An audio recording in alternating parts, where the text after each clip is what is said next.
This week's Shabbos is known as Shabbos Shuvah, named after the Haftarah from the book of Hosea that begins with the word Shuvah Yisrael, the encouraging message of the Navi imploring the Jewish people to do tshuva.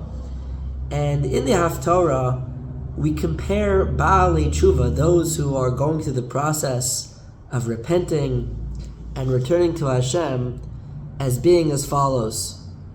It says, Yichayu dagan v'yifruchu kagafen, that those who are doing tshuva will refresh themselves like grain and blossom like the grapevine. Why is about tshuva being compared in the Navi to dagan and gefen, to grain and grape? And the great Hasidic master, the Bnei Yissaschar, explains, based upon an interesting halacha. Generally speaking, when we have a food in its pristine form and we crush it into its particular parts, it loses the status of its original bracha.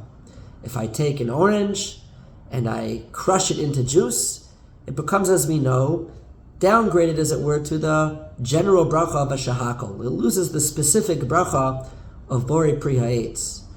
The exception to that rule would be grain and grapes. If I take grain or I take grapes, they have a bracha of ha'etz or ha'adama, as the case may be, and I crush them and I form them into something else. I take the grapes and I form wine, or I take the grain and I form bread.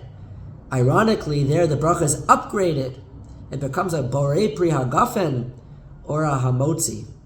Why is that? So based upon the Gemara and Brachos, and with Rashi there, the understanding is that the human involvement in the processing of these particular foods actually is ma'ala'it. It's a ma'ala in the food that it now becomes not just grapes, it becomes wine. It's not just grain, it actually becomes bread. And that's the comparison to a Baal Tshuva. We, naturally, over time, we regress. We make mistakes.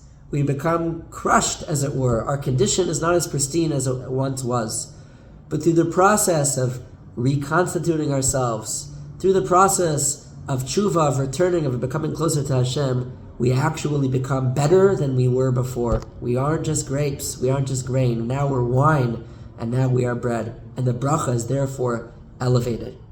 As we have these quieter moments, perhaps, on this Shabbos Shuvah, we should internalize this message as we enjoy the bread that we eat and the wine that we drink on Shabbos, about how this is really truly a lesson for tshuva. Even if we feel crushed and broken, we shouldn't feel that all hope is lost. We should take the opportunities for tshuva and to reinvigorate ourselves and to listen to the call of the Navi of Shuvah Yisrael. We can indeed improve and become of the highest quality, and we should all merit together a Gemar Chasima Tova.